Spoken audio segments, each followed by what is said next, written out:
할렐루야. 오늘 하루도 잘 지내셨나요? 우리의 인생은 기승전 기도입니다. 기도의 능력을 결코 소홀히 하지 마십시오. 기도는 모든 문제의 열쇠가 된다는 것을 우리가 아는 것에서 경험하는 신앙으로 발전되시기를 주님의 이름으로 축복합니다. 오늘 본문 가운데 나타나는 다니엘도 또한 하나님 앞에 금식하며 기도하는 장면이 나옵니다. 다 같이 10장 1절에서 3절을 읽겠습니다. 바사왕 고레스 제3년에 한 일이 벨드사살이라 이름한 다니엘에게 나타났는데 그 일이 참되니 곧 큰 전쟁에 관한 것이라. 다니엘이 그 일을 분명히 알았고 그 환상을 깨달으니라. 그때에 나 다니엘이 새 이래 동안을 슬퍼하며 새 이래가 차기까지 좋은 떡을 먹지 아니하며 고기와 포도주를 입에 대지 아니하며 또 기름을 바르지 아니하니라. 다니엘은 기도의 사람이었습니다. 다니엘서 1장에서부터 다니엘은 왕의 진미를 먹지 않고 금식하며 기도했던 모습으로 시작해서 오늘 본문에서도 새 이래 동안 금식하며 기도합니다.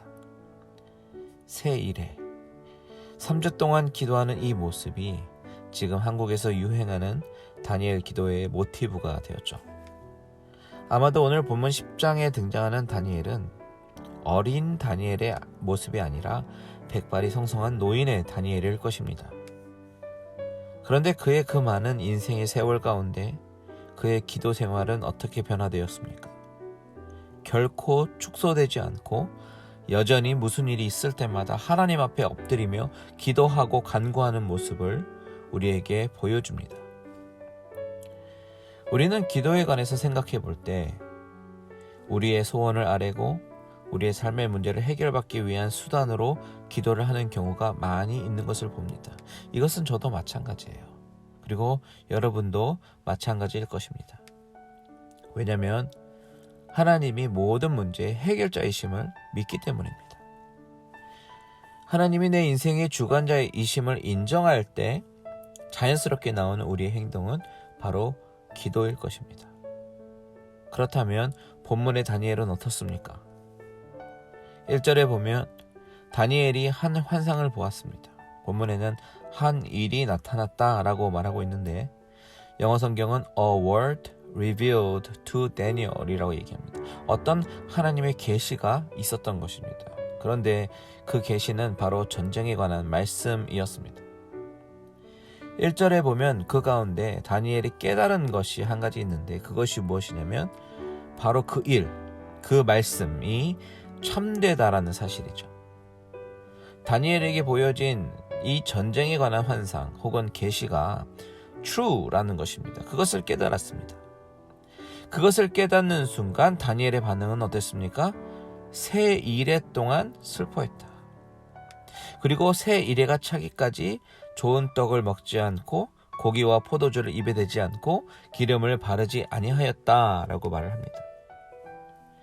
이 다니엘서와 같은 시대적 배경을 다루고 있는 이 느헤미야서를 봐도요, 이런 비슷한 분위기를 읽을 수 있는데 느헤미야 1장 1절에서 4절을 보면 느헤미야는 바사, 페르시아에 있었고 예루살렘으로부터 돌아온 형제들에게 그곳 상황을 묻습니다. 그랬더니 그들의 대답은 큰 환난을 당하고 능력을 받으며 예루살렘 성은 허물어지고 성문들은 불탔다라고 전합니다.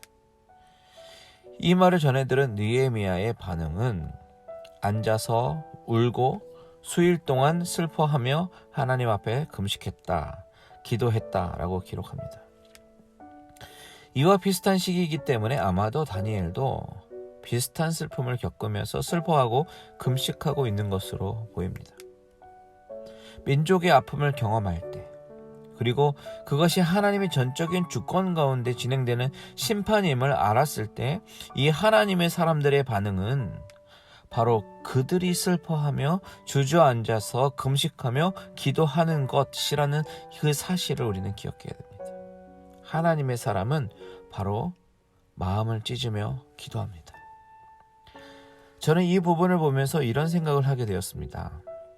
우리의 기도의 동기가 내 개인의 삶의 문제만을 기도하는 그 기도의 동기에서 이 사회를 위해서 눈물을 흘리며 기도한다라든지, 우리 동족의 아픔을 위해서 기도한다라든지, 우리 교회의 모습에서 우리가 회개할 부분을 분명히 회개하며 하나님 앞에 나아가고 무릎 꿇고 금식하며 기도해야 할 이유와 책임이 우리 믿는 자들에게 있다라는 사실을 다시 한번 기억하게 되었습니다. 여러분, 기도가 어떤 내 삶의 소원 성취의 도구로서가 아니라 하나님 앞에 올바로 서 있지 않는 우리 민족의 모습, 교회의 모습, 나라의 모습이 있다면, 나의 모습이 있다면 우리가 그것을 위해서 기도해야 할 책임이 있다는 것입니다. 우리는 우리 삶에 발등에 불 떨어진 어떤 사건이 있을 때, 그때 비로소 하나님 앞에 엎드리고 울며 기도하는 경향이 있지만, 기도의 사람 다니엘처럼 하나님의 뜻 가운데 서 있지 못하는 동족의 모습으로 인해서, 또한 전쟁으로 무너지는 나라를 보면서 안타까워하면서 하나님께 자복하고 회개하며 하나님의 뜻을 돌이키기 위해서 기도하는 이 믿음의 모습이 바로 저와 여러분의 모습이 되기를 원합니다.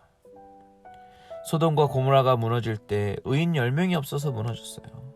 바로 저와 여러분이 기도의 용사, 기도의 일꾼, 민족을 구하는 기도의 사람이 되어서 민족을 살리고 교회를 살리는데 귀하게 쓰임받는 귀한 일꾼이 되시기를 주님의 이름으로 축원드립니다.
기도를 멈추지 마라.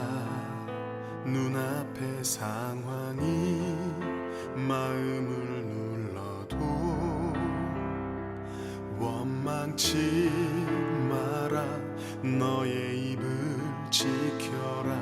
저들은 너의 입을 보고 있다.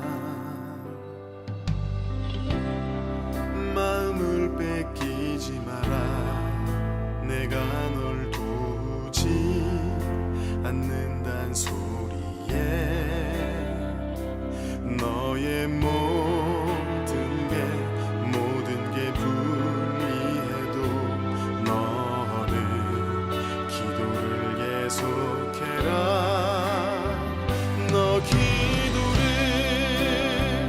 멈추지 마라. 내가 너의 그 모든 상황을 바로 역전시키리니 너 기도를 멈추지 마라. 내가 잠시도 쉬지 않고 모든 걸 지켜보고 있으니 바로 역전되리라.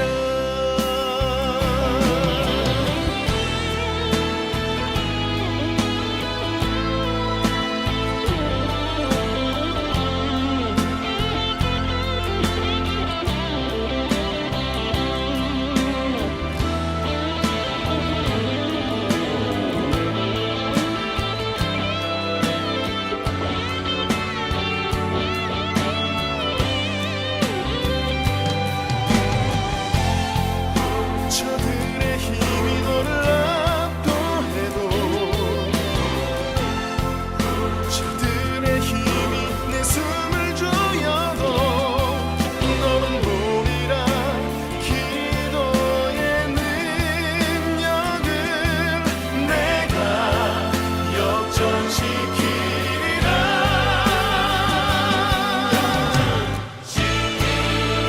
너 기도를 멈추지 마라.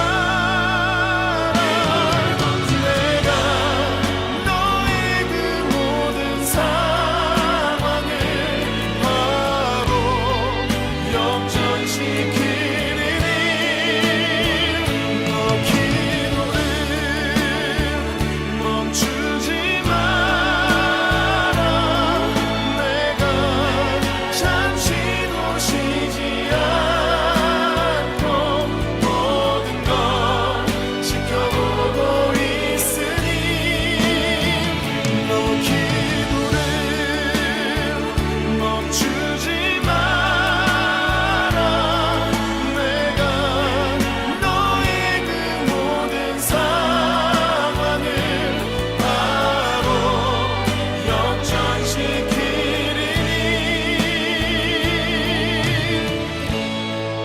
바로 역전되리라. 바로 역전되리라.